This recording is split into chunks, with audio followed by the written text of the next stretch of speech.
Selamat pagi Bapak Ibu Saudara yang terkasih dalam Tuhan.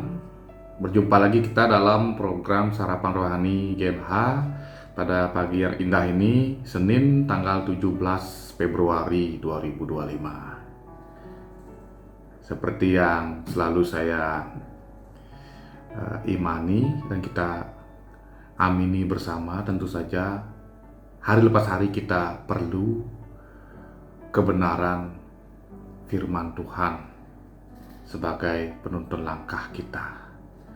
Sebelum kita mendengarkan kebenaran firman Tuhan, mari kita satu dalam doa.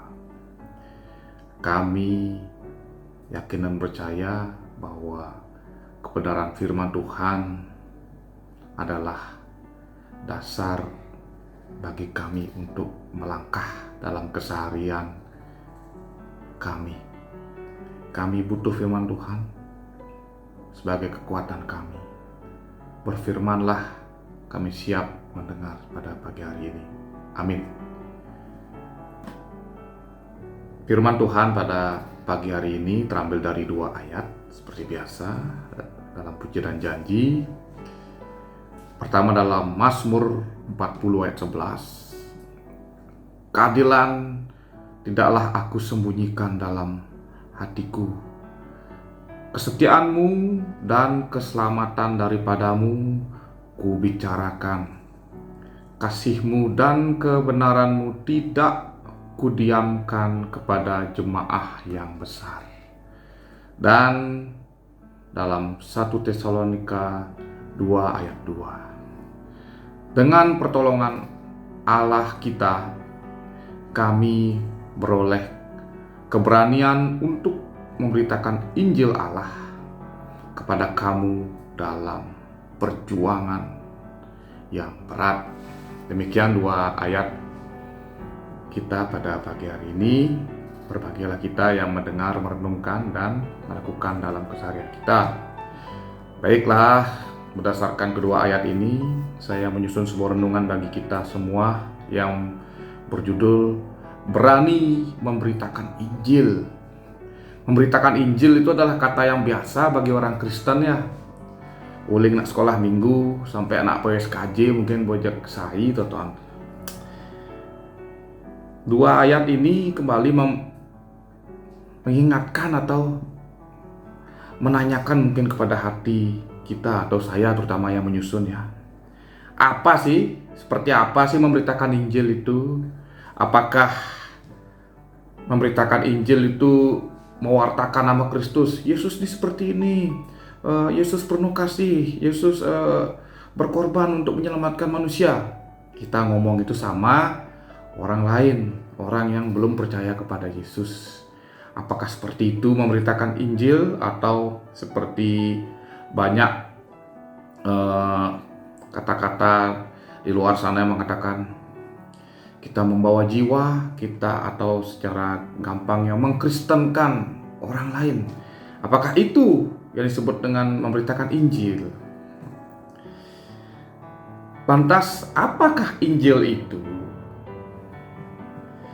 Injil itu apa? Kalau dalam bahasa Yunani itu artinya kabar baik. Kabar baik itu seperti apa? Kabar baik itu adalah keselamatan yang diberikan melalui Yesus Kristus, melalui pengorbanannya di kayu salib.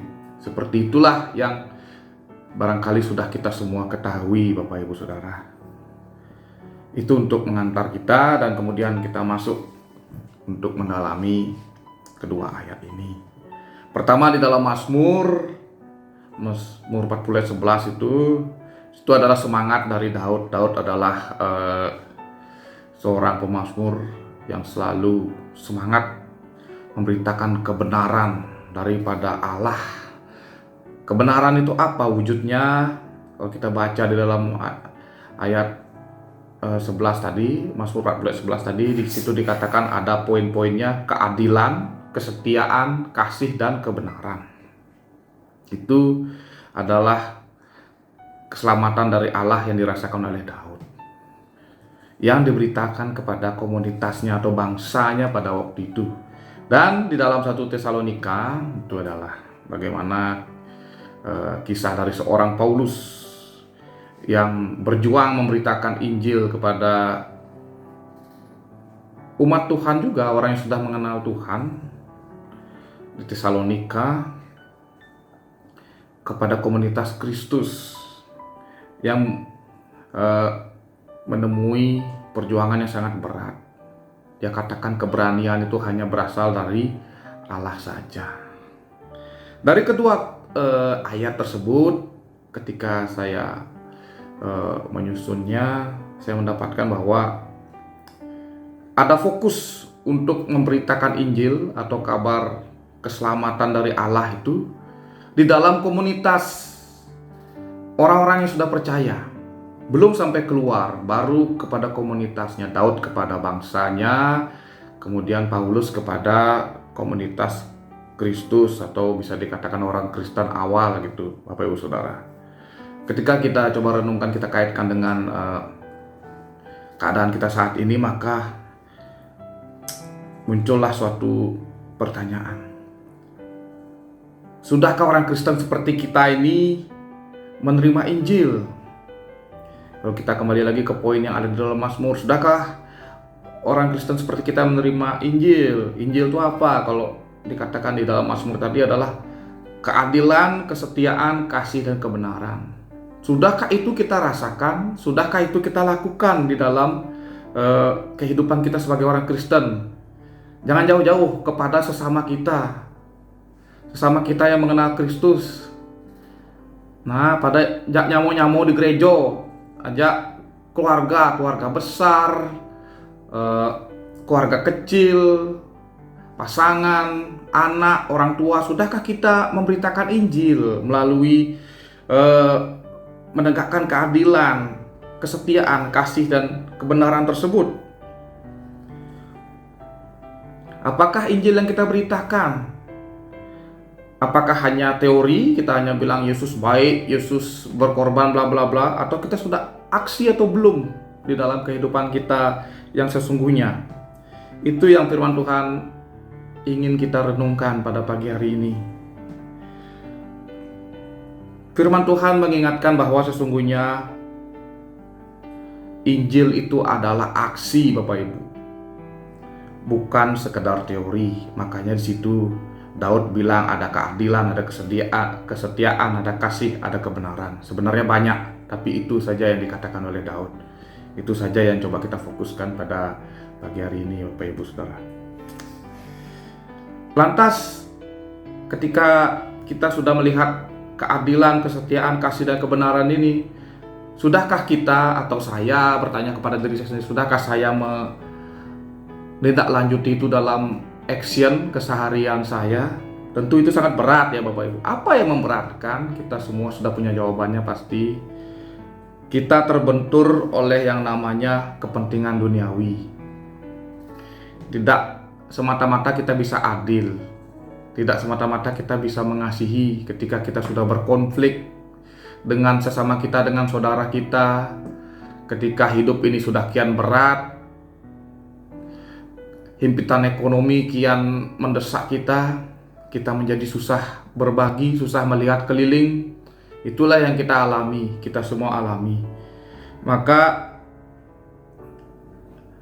godaan dunia atau konflik-konflik duniawi di dalam diri kita itu yang menghalangi kita untuk memberitakan Injil dalam aksi keseharian kita. Lantas, apa yang firman Tuhan ini inginkan dalam kehidupan kita adalah sangat mudah dikatakan tetapi sangat sulit untuk dilakukan, Bapak Ibu Saudara. Sesuai dengan teks Mazmur di atas yang sudah kita baca bersama tadi, marilah kita memberitakan Injil melalui perbuatan kita, melalui action kita.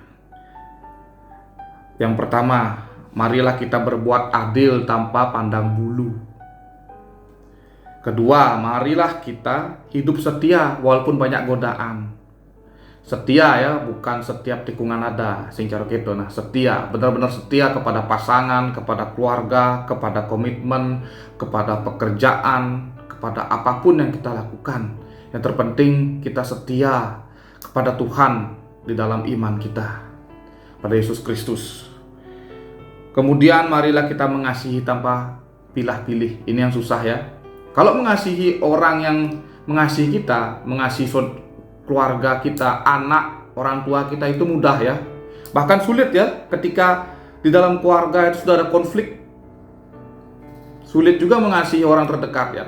Kita mudah mengasihi orang yang mengasihi kita, tetapi sangat sulit ketika sudah ada konflik dan perpecahan di dalam kehidupan kita. Dan marilah kita menegakkan kebenaran tanpa ada konflik kepentingan. Ini yang susah ya. Ketika kita tahu sesuatu yang benar, terkadang kita susah untuk mengungkapkan. Karena ketika kita mengungkapkan kebenaran, banyak orang yang tidak suka, atau bisa jadi orang-orang juga ketika kita mengungkapkan kebenaran bisa mendesak orang-orang terdekat, bahkan bisa merusak mungkin hidup kita sendiri atau reputasi kita sendiri. Itu yang terjadi pada masa-masa kini. Maka terakhir saya ingin katakan, nama Yesus dapat diperkenalkan ke penjuru dunia hanya ketika kita mau berbuat atau beraksi nyata sesuai dengan apa yang diajarkan kepada kita, yang sudah kita pelajari dari sekolah minggu. Karena kabar baik yang Yesus wartakan itu perlu aksi di atas kayu salib, bukan sekadar teori yang bisa jadi membuat kita gaduh.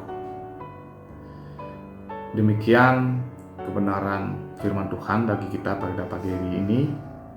Biarlah kedua ayat itu menjadi kekuatan kita untuk berani memberitakan Injil dalam aksi nyata. Mari kita satu dalam doa. Kami bersyukur atas kebenaran firman Tuhan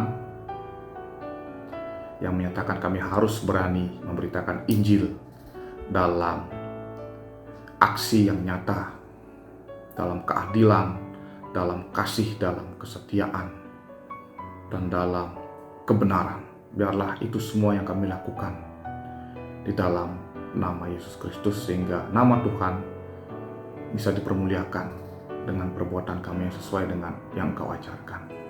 Kiranya kasih karunia dan damai sejahtera dari Allah Bapa di dalam Tuhan kita Yesus Kristus dan persekutuan dengan Roh Kudus memberkati, menyertai, dan menginspirasi keseharian kita saat ini kekal selama-lamanya. Amin.